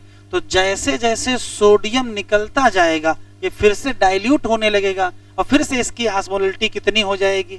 तो फिर से इसकी ऑस्मोलैरिटी 1000, फिर 800, फिर 600 और फिर 400 और फिर कितनी? 300। PCT में DCT पहुंचते पहुंचते इसकी कितनी हो जाती है? 200 हो जाती है। तो जरा बताओ, जब ये नीचे से ऊपर जाएगा तो डाइल्यूट होगा कि कंसंट्रेट? तो ये डाइल्यूट। अभी लिखो नहीं, आराम से लिख लीजिएगा। तो काम की बातें, जब फिल्ट्रेट नीचे उतरता है तो कंसंट्रेट करता है, जब फिल्ट्रेट ऊपर जाता है तो डाइल्यूट करता है। क्यों? तो तुरंत कहोगे जब फिल्ट्रेट नीचे आता है तो क्या रीएब्जॉर्ब हो जाता है? वाटर। और जब फिल्ट्रेट ऊपर जाता है तो क्या रीएब्जॉर्ब हो जाता है? इलेक्ट्रोलाइट। अब कैसे एब्जॉर्ब होते वो समझिएगा। वाटर का एब्जॉर्प्शन होता है पैसिव, लेकिन सोडियम या इलेक्ट्रोलाइट का एब्जॉर्प्शन पहले कैसा होता है? पैसिव। और बाद में कैसा होता है? एक्टिव। क्यों? जरा देखो, आराम से सुनेंगे। ये है किडनी, यहां क्या है? कार्टेक्स, यहां क्या है? मेडुला, और ये है हेनले लूप। ध्यान से देखिएगा, मेडुला की कंसंट्रेशन हाई होती है, आपको पहले से पता है। इस हाई कंसंट्रेशन से जैसे हेनले लूप नीचे की तरफ जाएगा, बाहर कंसंट्रेशन हाई तो पानी निकल के बाहर चला आएगा। तो जब पानी निकल के बाहर आएगा तो अपने आप आएगा, क्या कहोगे? पैसिव। जैसे जैसे नीचे जाएगा पानी निकलता जाएगा, अंदर का फिल्ट्रेट कंसंट्रेट होता जाएगा और उसकी कंसंट्रेशन बढ़ के कितनी हो जाएगी? 1200, जो किसके बराबर हो जाएगी? मेडुला के बराबर। बस पानी बाहर निकलना बंद हो जाएगा। अब देखो, फिल्ट्रेट जैसे ऊपर चढ़ेगा, आप सिर्फ ये सोचो कि अगर कोई कंसंट्रेट चीज ऊपर जा रही है और बाहर पानी गिर चुका है तो बाहर कुछ न कुछ तो डाइल्यूट हुआ होगा, तो जितना डाइल्यूट हुआ होगा उतना इलेक्ट्रोलाइट अपने आप निकल जाएगा। क्योंकि बाहर क्या निकल के मिल गया है, मेडुला में क्या गिरा है, वाटर गिरा है, तो मेडुला कुछ न कुछ क्या हुआ होगा, डाइल्यूट हुआ होगा। तो जितना इधर वाटर गिरा है पैसिव, उतना ही इधर क्या निकल जाएगा, सोडियम पैसिव। अब उतना सोडियम निकल गया, लेकिन अभी भी सोडियम बचा है, तो फिर एब्जॉर्ब करना चाहते हो तो कैसे एब्जॉर्ब करोगे, तो अब मजबूरी में क्या करना पड़ेगा, एक्टिव करना। तो शुरुआत में क्या हो जाएगा, पैसिव, क्योंकि पहले क्या एब्जॉर्ब हो चुका है, वाटर एब्जॉर्ब हुआ, फिर बाद में मजबूरी में क्या करना पड़ेगा, एक्टिव। एक आखिरी सवाल है, जरा बताओ किसमें वाटर एब्जॉर्ब हुआ है और किसमें इलेक्ट्रोलाइट। डिसेंडिंग में वाटर एब्जॉर्ब हुआ है और असेंडिंग में इलेक्ट्रोलाइट। तो डिसेंडिंग में क्या एब्जॉर्ब नहीं हुआ है, क्या एब्जॉर्ब नहीं हुआ है, इलेक्ट्रोलाइट। और असेंडिंग में क्या एब्जॉर्ब नहीं हुआ। तो कंक्लूसिव लाइन है कि जो डिसेंडिंग लिम्ब है वो वाटर के लिए परमिएबल और इलेक्ट्रोलाइट के लिए इम्परमिएबल, और असेंडिंग इलेक्ट्रोलाइट के लिए परमिएबल और वाटर के लिए इम्परमिएबल। जब फिल्ट्रेट नीचे जाएगा तो कंसंट्रेट करेगा कि डाइल्यूट, और जब फिल्ट्रेट ऊपर जाएगा तब, नीचे जाएगा तो डाइल्यूट करेगा, क्यों, वाटर निकल गया, और ऊपर जाएगा तो कंसंट्रेट करेगा, क्यों, इलेक्ट्रोलाइट निकल गया। यही 6 क्वेश्चन हैं, लिख लेते हैं, इतना पहले लिख लीजिए फिर लिखते हैं।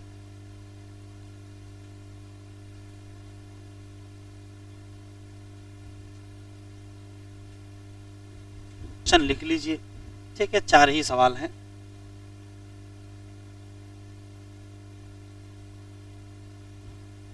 डिसेंडिंग लिम्ब,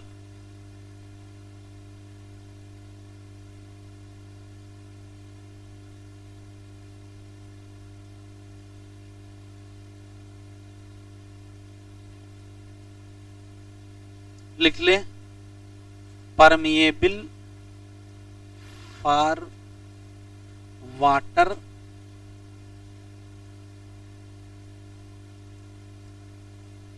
और इम्परमिएबल फॉर इलेक्ट्रोलाइट।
कहाँ, अच्छा 2 बार लिख गया।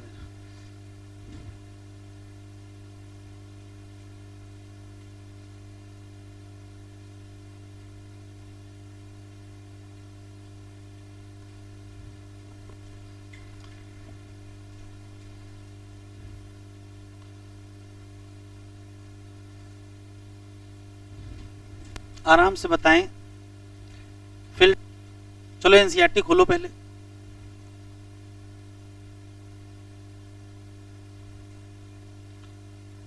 ये क्या लिखा है? रीएब्जॉर्प्शन मिनिमम, रट लीजिए, हाईलाइट कर लीजिए। कहां? Ascending limb. लेकिन यह रीजन का महत्वपूर्ण रोल किसमें है? तो अब हाईलाइट करिए। मेंटेन हाई ऑस्मोलैरिटी किसकी? मेडुलरी इंटरस्टिशियल फ्लूइड, मतलब मेडुला की। Descending limb of loop permeable है किसके लिए? वाटर। और इम्परमिएबल है किसके लिए? इसी नाते ये क्या करेगा? कंसंट्रेट करेगा किसको? फिल्ट्रेट एज इट मूव क्या? डाउन। जो एसेंडिंग है वो इम्परमिएबल है किसके लिए? वाटर। तो अगर इम्परमिएबल है लेकिन अलाउ है किसको? इलेक्ट्रोलाइट। कैसे? एक्टिव की पैसिव, दोनों। तो एक्टिव कहां, पैसिव कहां? तो थिक में एक्टिव और थिन में पैसिव। तो जब कंसंट्रेट फिल्ट्रेट ऊपर जाएगा तो ये क्या होगा? डाइल्यूट। क्यों? पैसेज ऑफ इलेक्ट्रोलाइट कहां चले जाएंगे? मेडुलरी फ्लूइड में। डीसीटी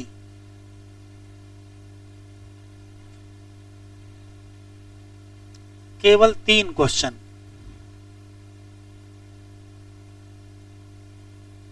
डीसीटी ध्यान से सुने। डीसीटी के एब्जॉर्प्शन को कहा जाता है कंडीशनल रीएब्जॉर्प्शन। कंडीशनल रीएब्जॉर्प्शन किसका किसका? 2 चीजों का, एक सोडियम का और एक वाटर का। कंडीशनल रीएब्जॉर्प्शन का मतलब बता दीजिए पहले, लिखिए नहीं, लिखना बाद में। कंडीशनल का मतलब कोई परिस्थिति है। तो कौन सी परिस्थिति है? तो देखो परिस्थिति सुनो। मान लेते हैं कि बहुत गर्मी का मौसम है और बहुत ज्यादा स्वेटिंग हो गई, तो शरीर में पानी क्या होगा? कम होने लगेगा। तो अगर शरीर में पानी कम है तो क्या यूरिन में पानी ज्यादा जाना चाहिए? ज्यादा नहीं जाना चाहिए। तो यूरिन मतलब फिल्ट्रेट, वहां से वाटर को एब्जॉर्ब कर लिया जाए। यह है कंडीशन किसके? एब्जॉर्प्शन की, वाटर की। अच्छा, मान लेते हैं कि ब्लड में पोटेशियम बहुत ज्यादा हो गए हैं। तो अगर ब्लड में पोटेशियम ज्यादा हो जाएंगे तो सोडियम पोटेशियम बैलेंस बिगड़ जाएगा। कैसे बैलेंस बनेगा? सोडियम एब्जॉर्ब कर लीजिए, बैलेंस मेंटेन हो जाएगा। तो कंडीशन 2 ही हैं।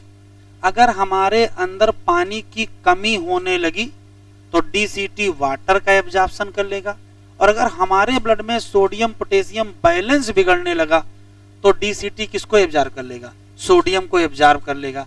अब कैसे एब्जॉर्ब करोगे? तो ये एक्टिव एब्जॉर्प्शन है। एक्टिव के साथ ये फैसिलिटेटेड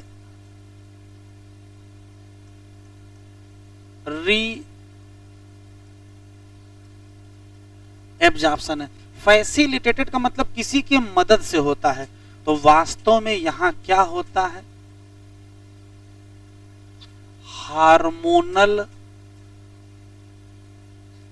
रीएब्जॉर्प्शन। अब बताओ, 2 चीजों का तो रीएब्जॉर्प्शन करना है। एक किसका करना है? वाटर का रीएब्जॉर्प्शन। कौन करेगा और किस कंडीशन में करेगा? तो वाटर एब्जॉर्प्शन कौन कराएगा?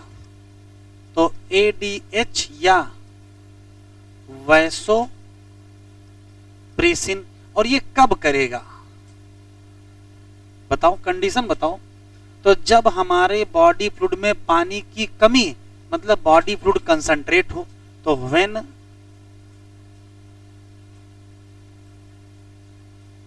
बॉडी फ्लूइड क्या हो? कंसंट्रेट। अच्छा, दूसरा एब्जॉर्प्शन किसका करना है? सोडियम का रीएब्जॉर्प्शन। कौन करेगा? कौन करेगा?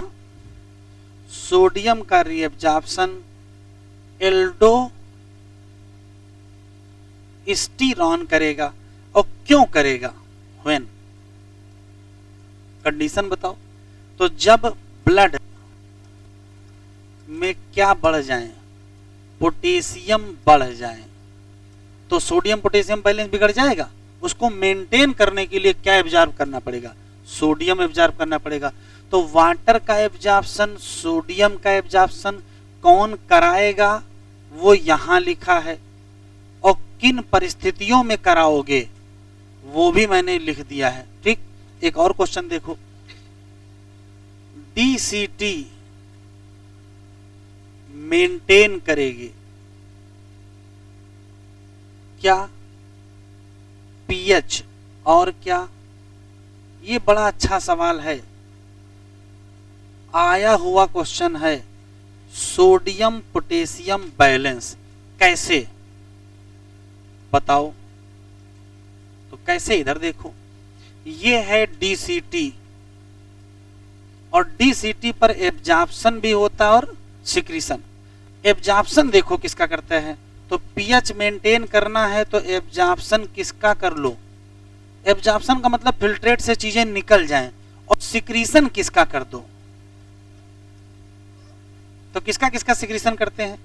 तो सिक्रीशन करते हैं H प्लस का, K प्लस का, और किसका? अमोनिया का। तो एब्जॉर्प्शन बताओ किसका करेंगे? एब्जॉर्प्शन करेंगे SCO3 माइनस, और सिक्रीशन किसका करेंगे?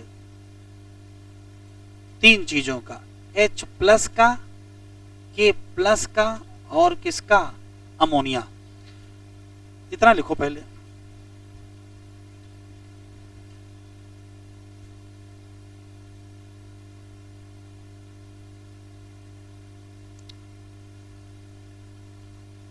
एक स्टार करके पॉइंट और लिख लो, बाइकार्बोनेट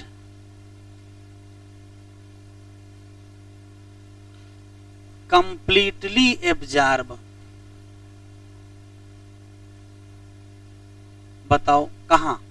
तो कंप्लीटली एब्जॉर्ब एट डीसीटी।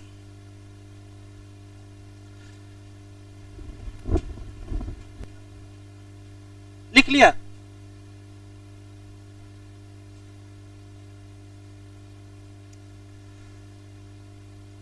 देखो एनसीईआरटी इतना कंजूसी में लिखी है कि केवल चुन चुन के 3 लाइनें लिखी हैं, चार लाइनें भी नहीं पूरी हैं। यहां क्या लिखा है? कंडीशनल। पहला सवाल तो यही मिल गया। रीएब्जॉर्प्शन किसका? सोडियम का, और किसका? वाटर का। Takes place in this segment. ये दिस कौन है? डीसीटी है। अच्छा, DCT also capable of reabsorption किसका? और सिक्रीशन किसका? H प्लस, K प्लस, और अमोनिया, टू मेंटेन पीएच और क्या? In blood. डायग्राम देखो भैया। अब डायग्राम जब आएगा तो जैसे वैसे याद रखेंगे। ये इतना हिस्सा पीसीटी का है, ये जितने एरो इधर को बने हैं ये सब क्या है? ये रीएब्जॉर्प्शन है, और जो एरो इधर को बने हैं वो क्या है? सिक्रीशन। तो बताओ किसका एब्जॉर्प्शन, किसका सिक्रीशन? तो बाइकार्बोनेट का, NaCl का, वाटर का, न्यूट्रिएंट का, K का एब्जॉर्प्शन, और सिक्रीशन किसका? H प्लस और अमोनिया। अब इधर आ जाओ, यहां एब्जॉर्प्शन सोडियम का और वाटर का और बाइकार्बोनेट का, और सिक्रीशन H प्लस का, सॉरी K प्लस का और H प्लस। अमोनिया लिखा नहीं है, इसका मतलब ये नहीं अमोनिया गायब हो गई, थ्योरम लिखा है, तो थ्योरम लिखा तो इसका सही लिखा है। यहां भी वाटर का एब्जॉर्प्शन पैसिव, यहां NaCl का पैसिव, यहां NaCl का एक्टिव। हेडिंग डालो कलेक्टिंग डक्ट।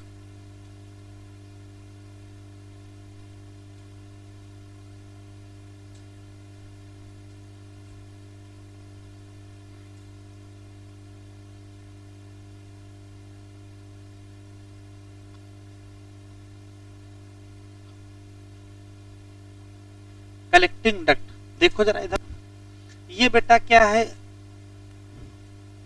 ये है डीसीटी और ये क्या है, ये है कलेक्टिंग डक्ट। डीसीटी पर जब फिल्ट्रेट आता है तो यहां से दो चीजें एब्जॉर्ब हो जाती हैं, क्या, सोडियम और क्या, वाटर। तो यहां एब्जॉर्प्शन के बाद फिल्ट्रेट की कंसंट्रेशन कितनी बचती है, 200। ये तो काफी डाइल्यूट फिल्ट्रेट है, क्योंकि शुरू में कितना था 300, अभी है कितना 200। तो अगर यहीं से यूरिन इसको पास कर दी जाए तो यूरिन में बहुत सारा वाटर चला जाएगा, अभी ये डाइल्यूट है। तो नेचर ने व्यवस्था की है कि यहां से सीधे यूरिन पास नहीं करेंगे, अभी फिल्ट्रेट को इस रास्ते से गुजारेंगे। तो यहां ढेर सारा क्या एब्जॉर्ब हो जाएगा, वाटर। पैसिव की एक्टिव, तो वाटर एब्जॉर्ब होगा किससे, पैसिव। तो जैसे जैसे वाटर एब्जॉर्ब होता जाएगा, आराम से बताओ फिल्ट्रेट की कंसंट्रेशन तो पहले क्या हो जाएगी 300, फिर 400, फिर 600, फिर 800, फिर 1000, और जब फाइनली यहां से निकलेगा तो कितनी हो जाएगी 1200। ये जो 1200 वाला कंसंट्रेटेड फिल्ट्रेट है, इसी का नाम क्या होता है, यूरिन होता है। तो वापस आ जाइए, कलेक्टिंग डक्ट क्या है, तो एक सीधी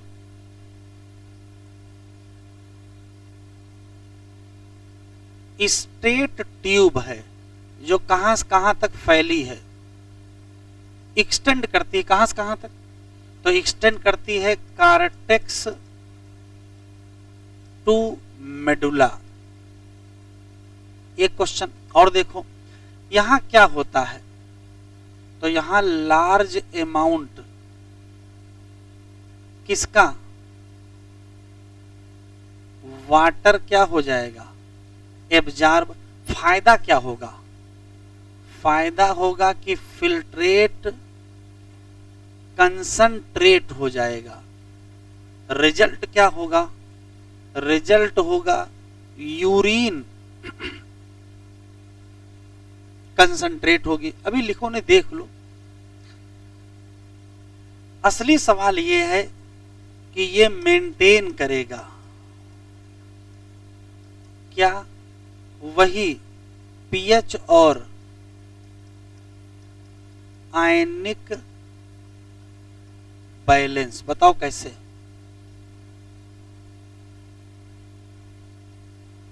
जो कहोगे वही लिख देंगे।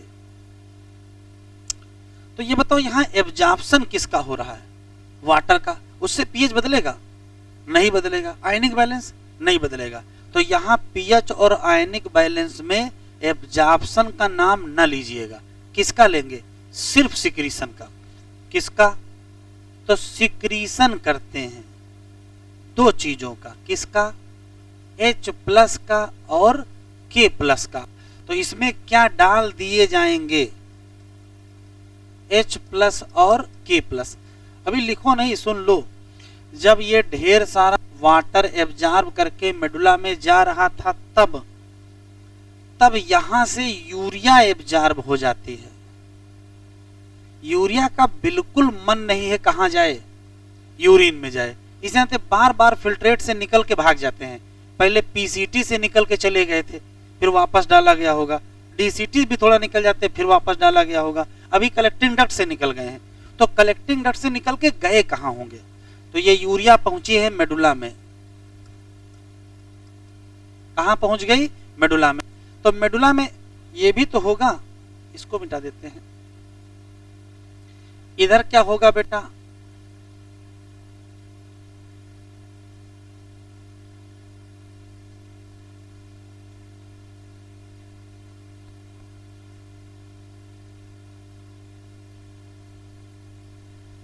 मेडुला में तो हेनले लूप भी होगा ना। तो ये जो यूरिया है ये कहां चली जाती है, इसी थिन सेगमेंट में। तो यूरिया को फिर से कहां डाल दिया गया, फिल्ट्रेट में। यूरिया बार बार फिल्ट्रेट से निकल के आ रही है, अभी निकल के कहां आई है, मेडुला में। तो कोई बात नहीं, फिर से फिल्ट्रेट में पहुंचा दिया जाएगा, कहां, thin segment of ascending limb of Henle loop. तो ये बड़ा स्पेशल सवाल है, यूरिया का हमको मूवमेंट बताओ बस। तो कहां से चली, तो कहोगे कलेक्टिंग डक्ट से चली, कहां गई? मेडुला में गई। मेडुला से कहां गई? तो मेडुला से गई थिन सेगमेंट, और थिन सेगमेंट से फिर आगे कहां गई होगी? डीसीटी। तो अंततः फिर कहां पहुंची? डीसीटी, और फिर से कहां आ गई? कलेक्टिंग डक्ट, और कलेक्टिंग डक्ट पे पहुंचने के बाद फिर कहां पास हो जाएगी? यूरिन। तो जरा बताओ कितने गुना फिल्ट्रेट कंसंट्रेट हो गया? तो कहोगे 4 गुना फिल्ट्रेट क्या कर गया? कंसंट्रेट कर गया। अब लिखो, तो पीएच और आयनिक बैलेंस के रेगुलेशन में रीएब्जॉर्प्शन और सिक्रीशन दोनों काम कहां कहां होते हैं?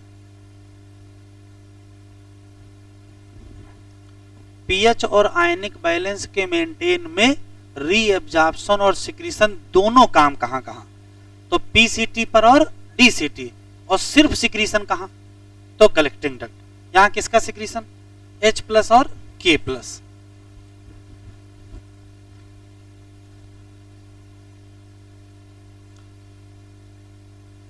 चलो कलेक्टिंग डक्ट बताओ क्या है?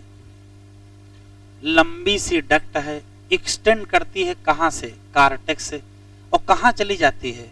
Inner part of medulla. कहां क्या एब्जॉर्ब करते हो? लार्ज अमाउंट किसका? वाटर का। रीएब्जॉर्ब फ्रॉम दिस रीजन, जिससे क्या हो जाएगा? यूरिन क्या हो जाएगी? कंसंट्रेट हो जाएगी। This segment allow passage of small amount of urea, कहां चली जाएगी? मेडुलरी इंटरस्टिशियम, और उससे वहां की ऑस्मोलैरिटी बढ़ेगी घटेगी? तो NaCl अगर वहां मेडुला में मिलेगी तो मेडुला कंसंट्रेशन बढ़ जाएगी। तो keep up osmolarity. It also play role in maintain किसका? पीएच और क्या? Ionic balance of blood by. देखो यहां कहीं एब्जॉर्प्शन नहीं लिखा है, सिर्फ क्या लिखा है? सिक्रीशन किसका? H+ और K+। कह रहा फिगर देख लो, तो भैया फिगर देख लिया गया। ये फिगर आया, पहले फिगर वाला क्वेश्चन कर लो इस बार। सबसे आखिरी क्वेश्चन, सबसे आखिरी पेज नंबर 32, क्वेश्चन नंबर 41।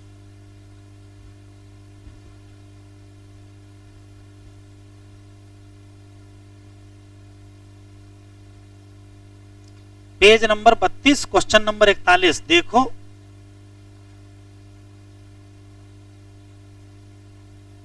कहां जा रहे हो?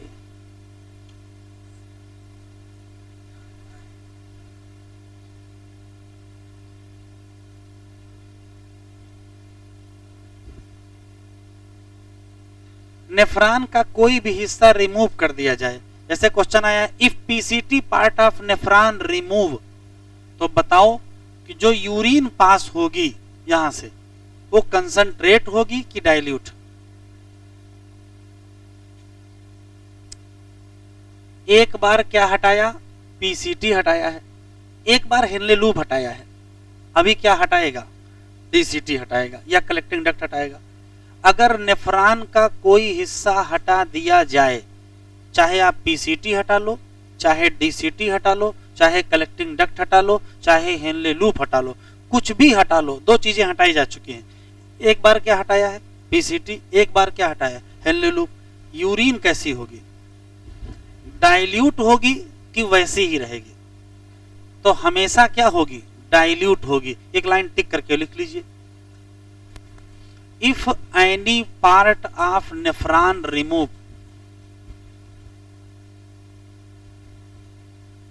If any part of nephron remove, कुछ भी हटा दो, चाहे जो हटा दो, उनका जो मन वो हटा दें, बस ग्लोमेरुलस ना हटाएं। क्यों? अगर ग्लोमेरुलस हटा दिए तो यूरिन बनेगी ही नहीं। ठीक है, if any part of nephron remove, arrow करके लिखिए, एरो करके लिखिए, यूरिन विल बी, क्या होगी? यूरिन विल बी, तो आंसर देंगे dilute. Urine will be dilute. बस आज इतना ही, अगले लेक्चर पर पढ़ाएंगे काउंटर करंट मैकेनिज्म। ये रहा डायग्राम, तो डायग्राम भी बनना है, कुछ और क्वेश्चन। आज दिन कौन सा हो गया? बुधवार। कल है बृहस्पतिवार, परसों है शुक्रवार। तो परसों क्लास अपने टाइम पर होगी, 8 बजे से 10:30 क्लास होगी, उसके बाद 11 बजे से 12 बजे पहला स्लॉट होगा टेस्ट का। अगर आपकी कहीं क्लास नहीं होगी तो 11 से 12 दे दीजिएगा, अगर क्लास होगी तो फिर 2 से 3, 3 से 4 जब आपका टाइम हो। तो फ्राइडे को टेस्ट है, तब तक आप एनसीईआरटी कम से कम 2 बार क्या करिए, रिवाइज कर डालिए। ठीक है, बस